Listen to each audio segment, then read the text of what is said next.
Anën e kam njohur në vitin 2013, në fakt. 2013. Në 13. Në 13 jam njohur krejt. Domethënë disa kohë pas ishe kthyer. Përmes Tani ke thënë në një emision që je njohur në një night club. Në një night club. Ke folia. Ke folia.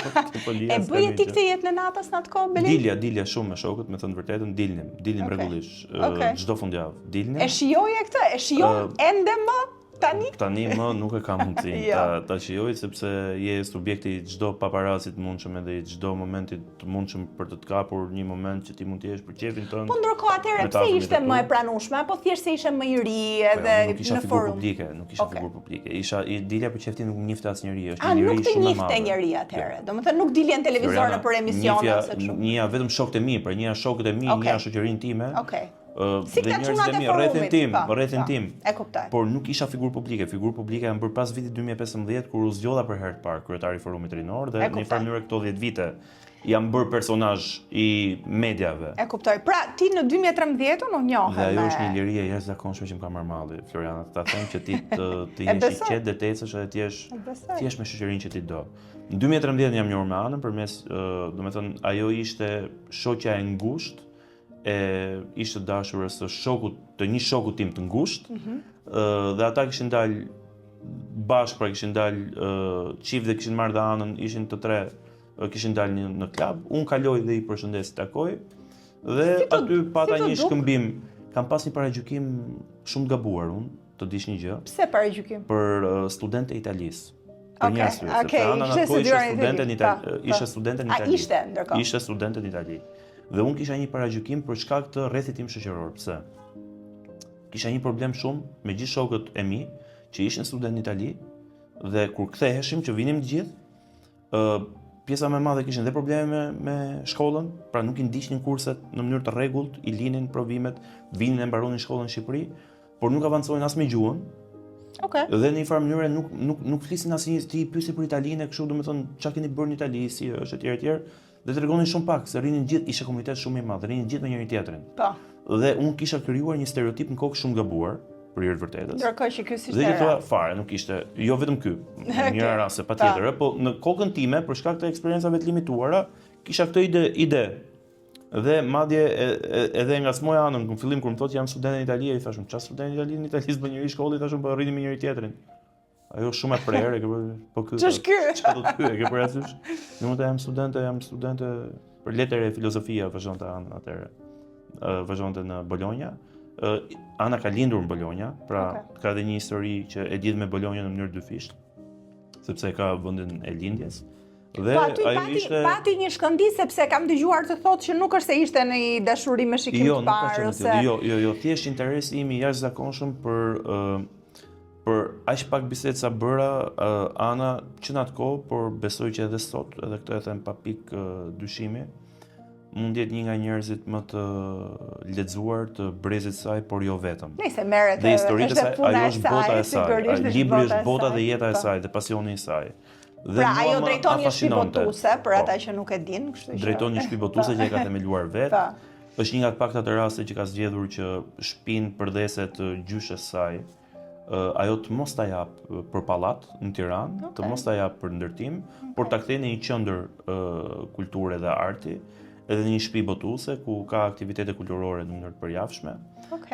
Dhe është shumë e vështirë në tregun shqiptar, në tregun e librit shqiptar, të navigosh në këtë industri. Te vlerësohet dhe më të rroqe jashtëmase. Po ktheu pak te takimi i parë, çfarë të goditi, domethënë, apo natyra saj krejt ndryshe nga gjithë gocat e atij brezi apo tati le të themi ambienti apo domethënë njëri që as e vriste fare as për nuk mendjen as për domethënë as për të e ke parasysh vajzat shqiptare shpeshherë janë ekstra të kuruara kur shkojnë në klub që janë domethënë nuk di. Pra ishte kujdesur në një farë. Është kujdesur në atë elegancën italiane apo europiane që janë shumë komode. Dhe rahat me veten, po. Rahat me veten dhe as i kërciste fare domethënë për mua jo. Kjo të bëri përshtypje. Për mua jo, zero se kush e ti çmplasi, ke parasysh që dikush që po vjen në klub po më përshëndet, okay, shoku i miqve të mi dhe kaq, e ke parasysh mbaron historia dhe mungesa e saj interesit ke unë. Dhe mungesa e saj interesit ke politika në tërësi. zero. Domethënë ishte një minutë i madh për mua, çfarë është kjo që del ndryshe nga ajo që jam mësuar. Ishte një minutë i madh për mua që unë merresha me politikë. Po pse ishte minutë? Në sy të Anës. Pse?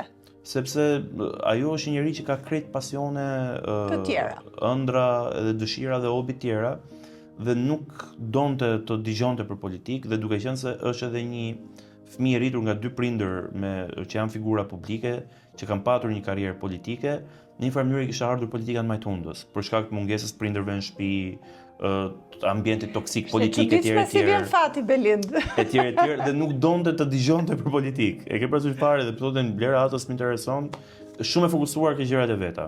Po mirë, kjo mund të roshi. Ndërkohë si gjete pastaj mënyrën për ta bërë për vete, duke qenë se ishte një periudhë gjatë, nuk është se bëra për vete aty për aty. Unë me Anën jam lidhur pas një viti. Pra kemi kaluar shumë muaj. Unë udhtova, shkova në Itali të takoja, kur Ana ishte studente.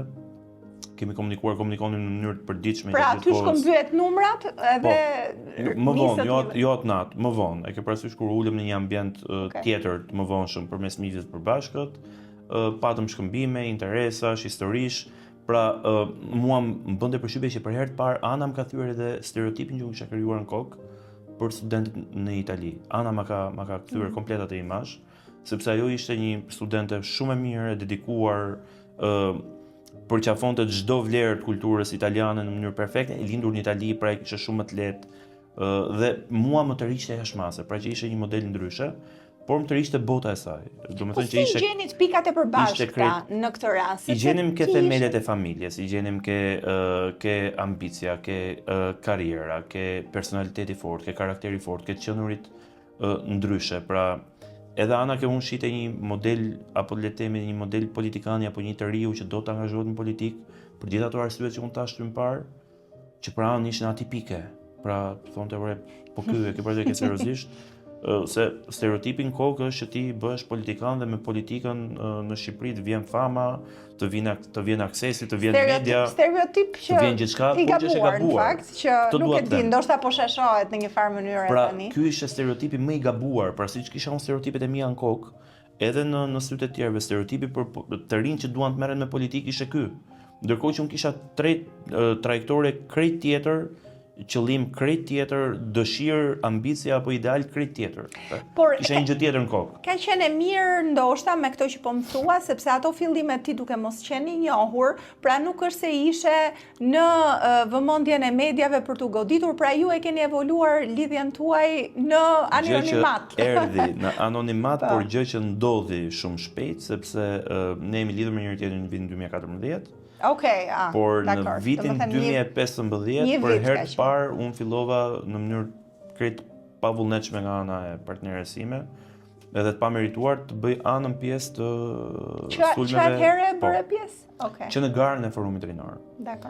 Filluan të dilnin artikuj roz, le të themi, për marrëdhënien time. Po mirë, se këto shisin edhe gazetat ato. Jo, ishin teoritë konspirative se si unë isha infiltruar i socialistëve brenda Partisë Demokratike, pati dhe një propozim atëherë në kufijtë alucinantëve edhe të njerëzve me probleme të mëdha me veten, që u propozua dhe një kod etike nga një ish antare kryesie në PD, që nuk duhet lejoheshin marrëdhëniet personale mes antarëve të Partisë Demokratike dhe simpatizantëve të forcave tjera politike. Ashtu? Po. Kaq çarake u bë situata. Edhe për mua nuk ka qenë lehtë, se kanë qenë vjet e para. E testoi kjo marrëdhënien? Shumë, patjetër, sepse nuk është presioni i vogël, nuk ishte presioni i lehtë. Duhet ta kuptosh, më të ne ishim 2-3. Unë isha 27 vjeç. Ana në atë kohë 21 vjeç. A jetonit bashkë në atë kohë? Jo. Ana ishte më pas në 2015 Ana u shkëput për të ndjekur studimet, pra u diplomua në Itali, qëndroi për një kohë shumë të shkurtër në Shqipëri, u shkëput sërish për të shkuar për të ndjekur një master në Londër, në Angli, ku qëndroi rreth një vit e gjysmë dhe në Angli. Dhe Ana përfundimisht u kthye rreth vitit 2017 në Tiranë për të jetuar me prindrit, deri para 3 vitesh, kur në vitin 2023, në verën e vitit 2023, ne vendosëm të jetonim bashkë. Do më thënë shumë më vonë.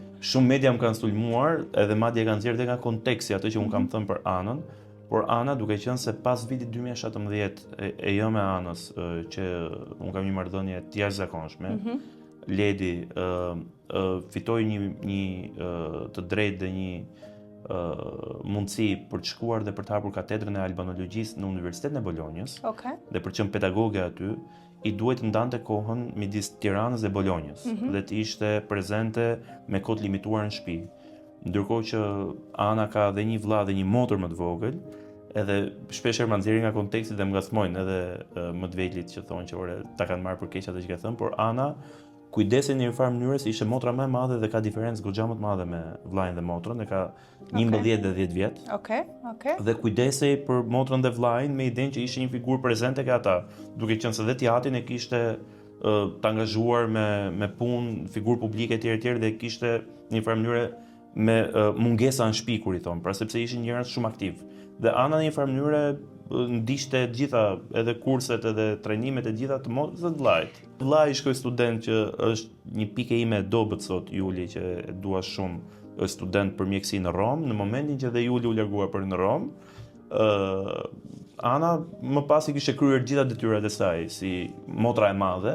Edhe vendosën dhe lëvizën bashkë. Megjithatë, një marrëdhënie shumë e gjatë në kohë, që sigurisht edhe ju keni parë edhe karrierën përkatëse, dhe ajo është marrë me gjërat e saj edhe ti me gjërat e tua, po ndërkohë kur vitet kalojnë dhe duket sikur ata që lidhen herët ju duket normale që të presin pa i konkretizuar gjërat në krijimin e një familje, po them. Është shumë e vërtetë kjo, por kemi qenë të fokusuar edhe kemi qenë të dedikuar 100% ke karrierat tona. Gjë që ka qenë, unë ja kam thënë dhe vitin e fundit kam filluar t'ja vë re edhe vetes e Anës. Tani ja bësh pak pishman? Ka qenë e gabuar, po. Unë personalisht jam bërë pishman. Është një nga gjërat që jam bërë pishman, që i kam dedikuar 24 orë në ditë karrierës, betejës politike, jetës time etj, ambicieve politike, dhe që në fakt kam humbur pjesë të tjera shumë të rëndësishme. Ndërkohë që dhe Ana ka patur një sfidë shumë të madhe, ka themeluar shtëpinë botuese Berk, ka qenë një dedikim i jashtëzakonshëm, një punë titanike e saj, e jashtëzakonshme, një pasion i çmendur i saj për të krijuar një model ndryshe, një nukël ndryshe, një bërtham ndryshe kulture në Tiranë, dhe kemi qenë të dedikuar të dy në këto prioritetet tona, duke lënë pas në një farë mënyrë edhe këtë që thua ti, krijimin edhe një familje, edhe formalizimin e një familje. Nuk është se koha mbaroi, ju jeni ende të rinj, ne jemi të rinj patjetër, edhe është pjesë e prioriteteve tona tashmë, por e prioritetit ton parësor, por kjo është një nga gjërat që e kam rivet kur i thon, nuk do t'ja këshilloje dikujt tjetër. Po t'u ktheja mbrapa në kohë, do kisha vepruar ndryshe. Pra do kisha parë më shumë prioritetin familjar edhe aspektin familjar sesa vetëm karrierën edhe betejën politike në cilën kam qenë shumë i investuar dhe i fokusuar.